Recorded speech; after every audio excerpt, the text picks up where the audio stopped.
Já estamos de volta e nossa equipe conversou com a Fundação Procafé para entender qual deve ser o manejo adequado contra as cigarras nas lavouras. O monitoramento deve ser feito pelo produtor rural. O barulho é irritante e excessivo. Chega junto da primavera e dura cerca de um mês.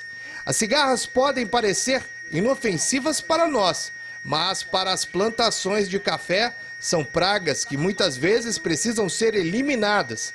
De acordo com este engenheiro agrônomo da Procafé, a pior fase não é esta, da que ela está voando e fazendo esse som estridente, mas sim a ninfa, que fica debaixo do solo. A fase dela que causa dano para o café é a fase juvenil, que a gente chama de ninfa, né?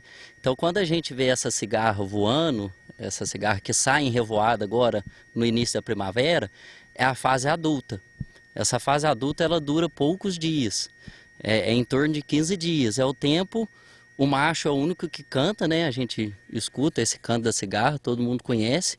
Então, o macho canta para atrair a fêmea, ele atrai a fêmea, acasala, e depois do acasalamento, a fêmea vai lá e coloca os ovos em um ramo, uma folha.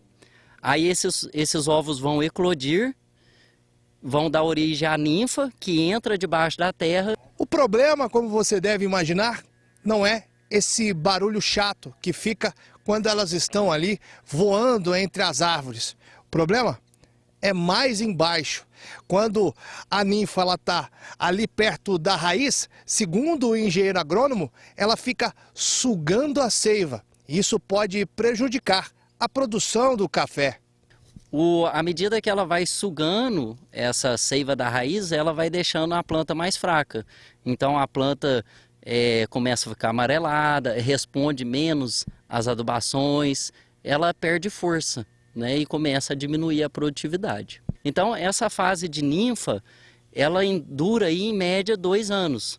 Depende principalmente da espécie, né? Então a espécie mais comum é a Quesada gigas.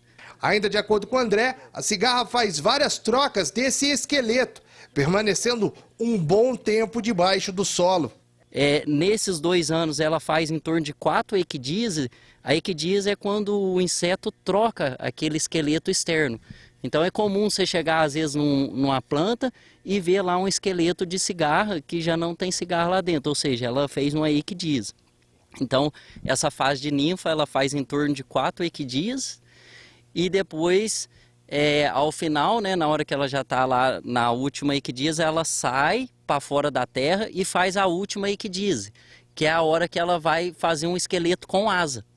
E aí é considerado o adulto, que vai acasalar, que vai pôr os ovos e vai iniciar o ciclo novamente.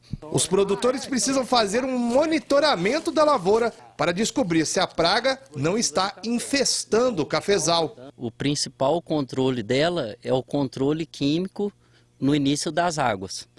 Então, existe o nível de controle,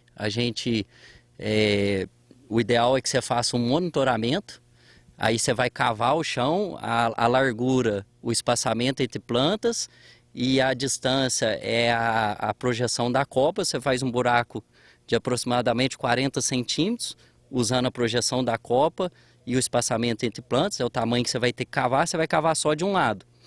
Aí você vai tirando todas as ninfas que você achar lá viva, você vai tirando e vai contando. Aí você vai multiplicar o que você achou de um lado por 2. Se tiver mais do que 35 ninfas de cigarra, quer dizer que é necessário o controle. Se tiver menos de 35 ninfas, contando os 2 lados junto, não está no nível de dano econômico. Ainda segundo o engenheiro agrônomo, esses inseticidas de solo também combatem outras pragas.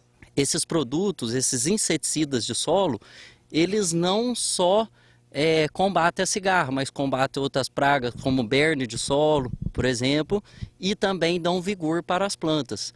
Então ele tem o benefício secundário de deixar a planta mais vigorosa e mais forte. Então tem produtores que não usam o monitoramento e preferem fazer o uso do inseticida todo ano.